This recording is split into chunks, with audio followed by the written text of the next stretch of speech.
Ребятки, я нашел необычную и действительно уникальную игру. С одной стороны, ничем не примечательная визуальная новелла, но с кое-какой изюминкой, а именно внедрение нейросетей. Как это работает? У нас все так же есть прописанный сценарий, персонажи, сюжет, своя история и так далее. Но между диалогами у нас есть возможность отвечать как нам угодно, либо наоборот задавать вопросы. Каждый диалог, он все-таки как-никак уникален и может уже в новом прохождении принести какой-то совсем другой опыт. Все это добро работает местами коряво и иногда становится даже как-то криповато. Ведь ты понимаешь, что это не настоящий человек, а всего лишь нейросеть, и она может немножко не в ту сторону завести диалог. Тем не менее, ничего подобного в других играх я пока что не встречал, особенно в таком нишевом жанре. К этому можно относиться по-разному, как хейтить, так и наоборот желать успехов. Я считаю, что благодаря таким разработчикам, а даже по большей части энтузиастам,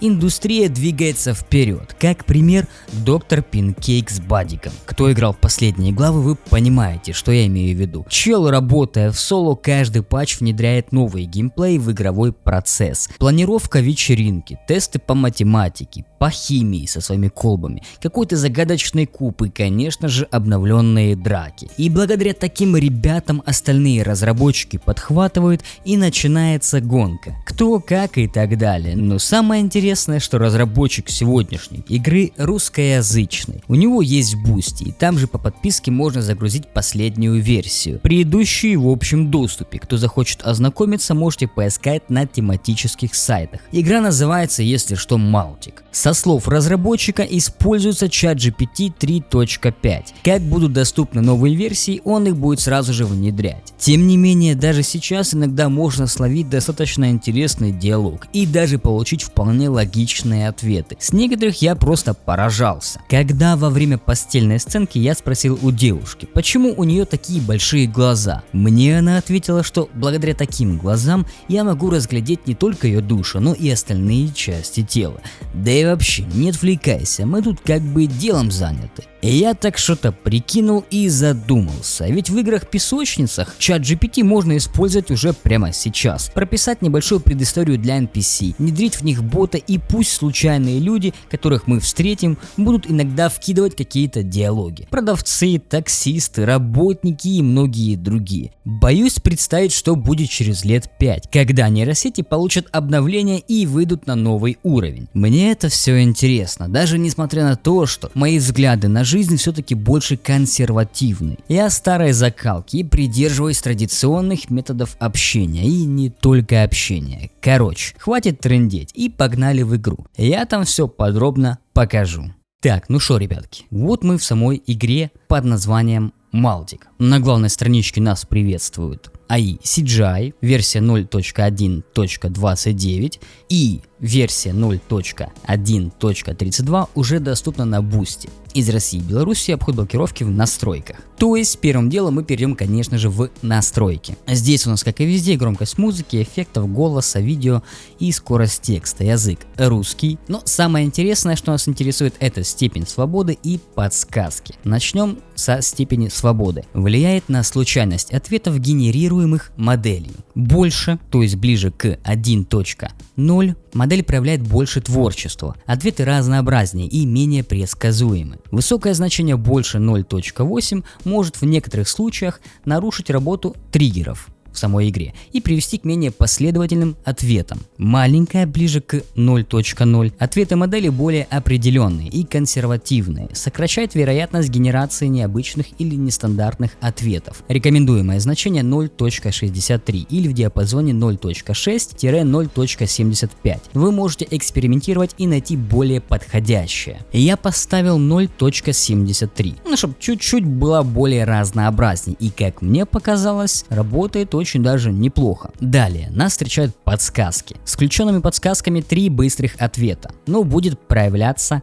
задержка. Мы ее включим, чтобы показать, что это вообще такое. Обход блокировки для тех, кто проживает в РФ, Беларуси и даже почему-то Италии. Оконный режим я включил, потому что я уже записывал, во-первых, второй раз. Первый раз, когда я записывал, запись просто останавливается. То есть я играю, все нормально, но когда уже просматривал записанный материал, все стояло на месте. То есть картинка зависала. Далее есть у нас какой-то курсор и обычная скучная стрелка. Здесь мне было интересно, вот твое имя в уменьшительном, ласкательном или любой другой форме. Я по приколу поставил Максимка, просто было интересно, как оно работает. Далее есть ключ API, у кого есть, а также пароль из Boosty, кто подписан на Boosty разработчика. Справа мы можем выбрать версию GPT. Как вы прекрасно видите, используется версия GPT 3.5 Turbo. Есть снимок модели 6 ноября, ответы быстрее, но с цензурой. Далее есть последняя версия со всеми обновлениями и снимок модели 13 июня, стандартная модель. Также у кого доступна GPT-4, вы можете включить последнюю версию со всеми обновлениями, работая только с личным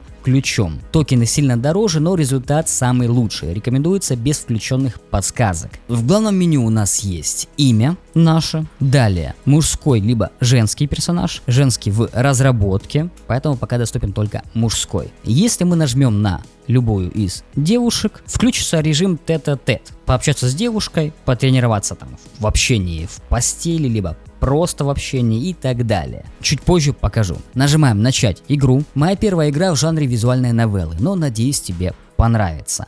Малтик. Мы летим в каком-то самолете. Я многое скипну, потому что, я думаю, вы пришли за совсем другой информацией. Прилетаем мы в какой-то город под названием Малтик. Рассказывается, как он был основан, чем тут люди занимаются и так далее. Мы подходим ближе к дому, делаем вдох и стучимся. Привет, ты должно быть Макс? Проходи. По поводу комнаты ты общался с Джо.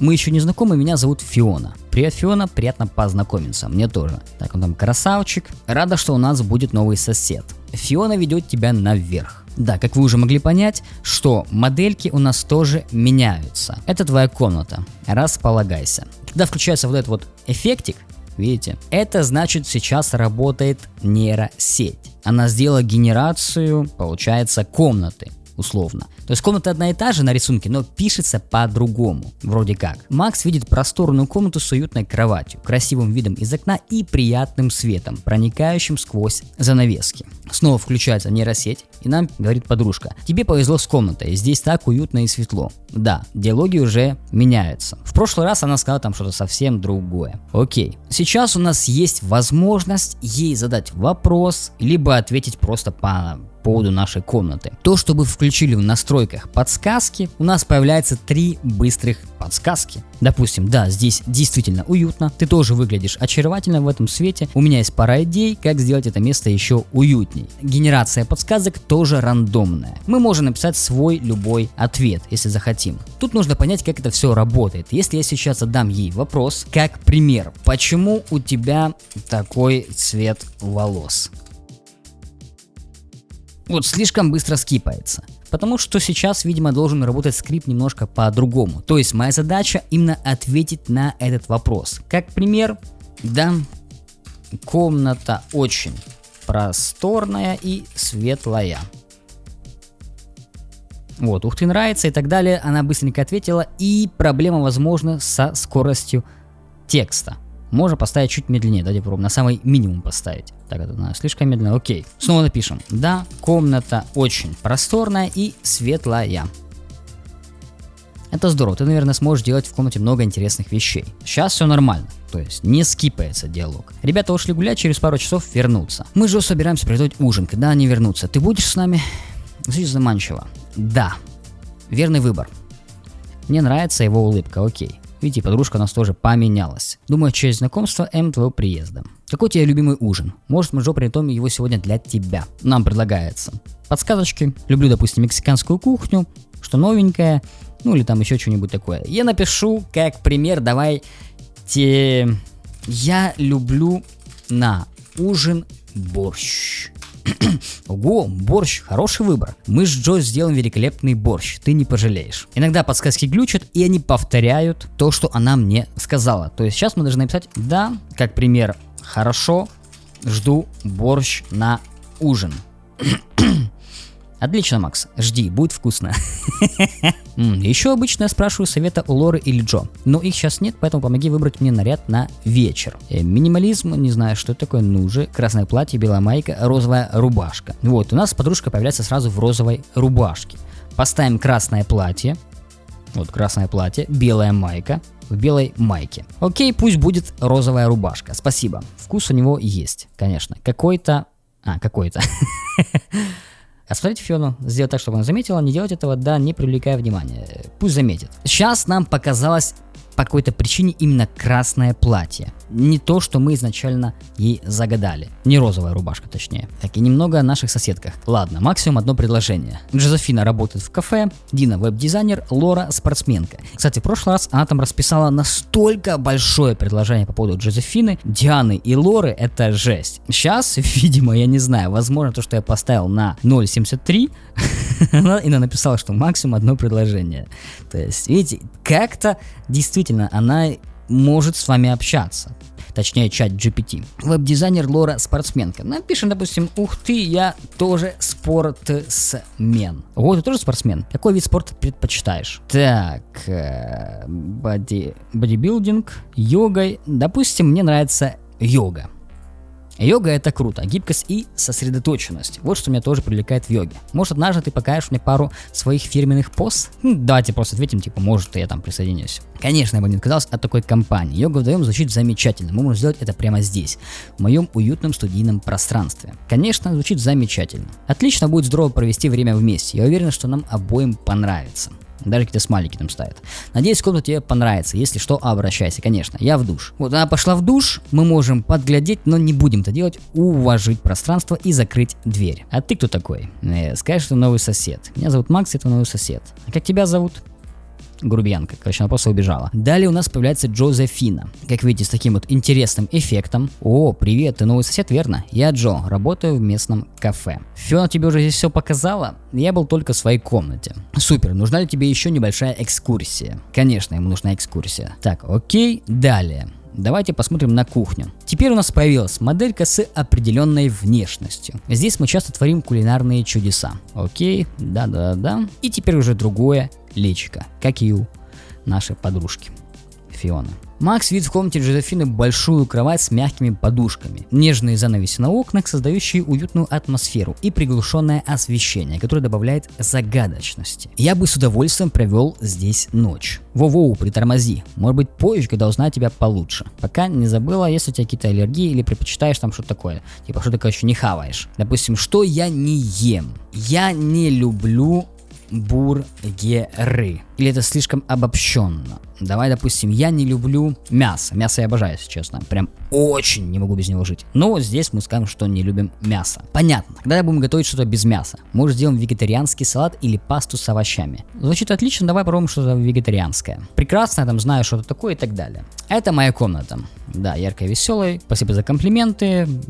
Описывается ее комната. И знаете, что было бы круто? Допустим, описывается ее комната, и в этот момент создается нейросетью под описание комната. Было бы, мне кажется, очень круто. Возможно, это сделать на данный момент сложновато, но думаю, в будущем, и я думаю, что сам разработчик тоже будет к этому стремиться. Возможно, может быть, я ошибаюсь. Я просто говорю свои предположения, как было бы интересно это все реализовать. Тем не менее, возможно, там совсем другая причина. Она описывает город, как он работает, чем занимается и так далее. Звучит потрясающе, да. Конечно, мы с Фионой можем показать тебе все самые красивые места города, окей. Конечно, завтра встретимся. Отлично, буду ждать. Жду встречи. Кстати, мы практикуем йогу. Да, приходи завтра, попробуешь с нами. Я никогда раньше не пробовал йогу. Хотя я и сказал до этого, что я занимаюсь йогой. Окей, ну, видимо, получается, по сюжету тут одно написано, и оно не адаптируется под мои ответы, то есть не всегда это делает. Да, с удовольствием. Макс, извини, что была груба и не поздоровалась. Я спешила навстречу и была голодна, что, конечно, не является оправданием. Окей, Диана отвечает улыбкой. Дина приглашает тебя на чашку кофе. Чашечку кофе. Джо говорила немного про тебя, но я помню только, что ты приехал издалека. Да. Макс, откуда ты? Давайте дадим ей ответ, что мы Я из России. Как пример. Ой, интересно, я тоже родом из России, кстати. В прошлый раз она по-другому тоже сказала. А ты сразу приехал в Малтик или побывал в других местах? Да, действительно, очень сильно отличаются их ответы, потому что в прошлый раз она сказала типа, что прикольно и так далее, и попросила мне рассказать о России какие-то интересные факты. То есть, какая у нас культура и какую мы, по-моему, пищу употребляем. Или побывал в других местах. Я побывал, как бы так не ответить ей вульгарно. Ладно, пишем по-нормальному. Я побывал на Мальдивах. О, Мальдивы, прекрасное место для отдыха. Какие впечатления у тебя остались? Все круто, красиво, кажется, у тебя был классный там опыт и так далее, да. Кстати, ты играешь в видеоигры? Насколько хорошо? Я хардкорный геймер. Супер! Мне нужна твоя помощь. Помоги мне пройти один уровень. Да, поможем. Погнали. Все, помогли ей пройти уровень. Это было легко. Так, с тебя причитается. Ой, как жестко. Простите за это, я такая милосердная соседка. Окей. Да, готов. Погнали. Предложить сыграть на раздевание. Ну, что-то интересно. Но только ничего серьезного, окей? Кстати, в прошлый раз она отказалась. Начать супер игру. Кстати, да, в прошлый раз не было такого. И что мне надо делать? Лол. А что делать?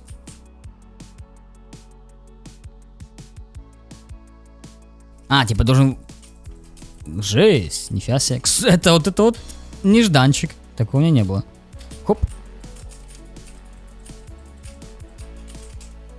Надо спасти принцессу, что ли? Вставай, подруга.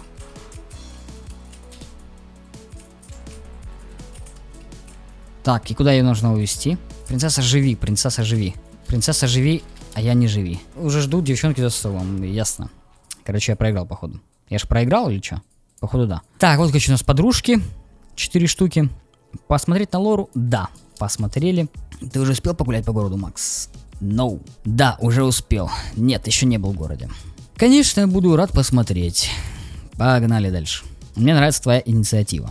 Я просто люблю узнавать новых соседей. В общем, в этом плане, я думаю, вы поняли примерно, как игра работает. Если что, по сюжету здесь не все так однозначно. То есть, то, что сейчас мы наблюдаем, это совсем не то. Далее будут интересные моменты с геймплеем. Ну, во-первых, только что была мини-игра. Я даже не знал, что она есть. Во-вторых, какая-то из девчонок нам предложит написать стихотворение. То есть, и действительно, наши старания будут оценивать нейросеть. Баллы идут за креативность, там еще что-то и так далее. То есть, она дает тебе тему, и ты пишешь какое-то стихотворение. Да, можно взять, конечно, с интернета, но она скажет. Я, получается, сначала написал сам стихотворение, мне она дала баллы, по-моему, 35 из 40, если не ошибаюсь. После этого я дал просто Пушкина, скопировал и поставил. Она говорит, типа, что такое-то стихотворение, и я не совсем честный, типа, это Пушкина. Поэтому как-то так получается. Мы нажимаем выйти, и теперь, допустим, возьмем какую-нибудь девчонку, вот эту светловолосую, ради тестов. Можете не обращать внимания на подсказки. Это у нас тесты, мы можем с ней пообщаться. Как пример напишем,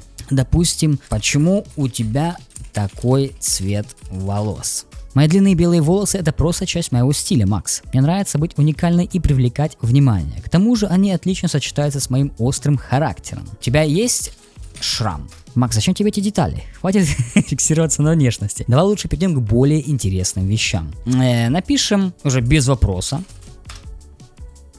Ладно, подожди, стой. Когда... Тут совсем другая Джозефина. Фиона, она была более такая, простецкая. Как вы можете наблюдать, да, они сейчас отличаются уже в плане характеров и каких-то там диалогов. То есть Фиона, она без проблем была согласна на такие вот решения. Так, короче, давай...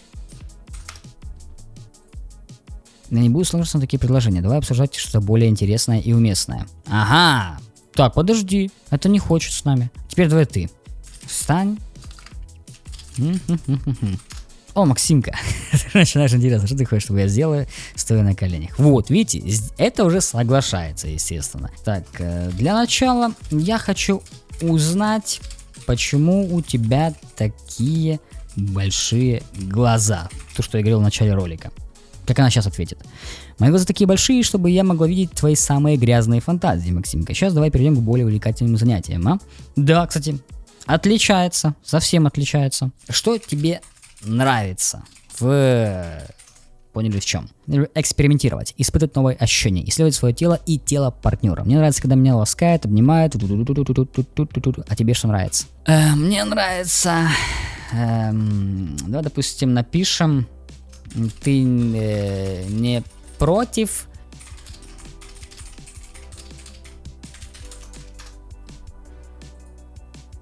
Иногда происходит ошибка. Для этого стоит просто перезайти в игру. То есть сейчас она написала, что хочет сосредоточиться чисто на мне одном. Иногда соглашается. Окей, напишем, допустим, что напишем? Ложись.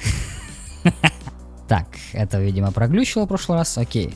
Ложись нам. Что он делает дальше? Вот, что я хотел сказать. Что вот в данном случае, как сейчас, я не знаю, это, наверное, сделать очень сложно, но было бы максимально, конечно, охеренно. Мне кажется, такой опыт точно наведет какую-то шумиху. Если, допустим, вот написали ей «ложись на кровать», и у нас сразу быстренько нейросеть рисует эту модельку, как пример в этой комнате, или хотя бы, ладно, уже в другой комнате, но рисует ее уже лежащей там на кровати, да, как условно. И когда мы пишем, что встань на колени, она становится на колени, и мы тоже видим, точнее, нейросеть тоже рисует ее уже на коленях. То есть, чтобы каждое наше действие она прорисовывала. Нейросеть имею в виду. Это было бы замечательно и супер круто, конечно же. И в таком случае уже открывается огромное окошко для различных вариаций. Дальше, когда начнется уже сама постельная сценка, у нас есть небольшие заготовки. Ну, то, что сам разработчик подготовил. Здесь справа будут разные картиночки, по-моему, штук 8, может быть 10, ну и все. Поэтому это на каждую девушку. Где-то там 5, у кого-то 8. На этом мы закончим. Я думаю, примерно вы понимаете, как оно все работает. Если будет интересно, игра называется Mautic, можете загрузить. Предыдущая версия, которая у меня абсолютно бесплатная и находится в общем доступе. Если будет интересно, можете поддержать самого разработчика. Я даже оставлю ссылочку на его Бусти. Это не реклама, понятное дело, потому что у меня 500 подписчиков. Хотя, подожди, сколько там уже? Почти 600, окей. Может быть, даже и реклама. Тем не менее, Бусти будет в описании. Если интересно, можете поддержать. Пусть чувачок развивается. С вами был Мистер Кабан. Встретимся.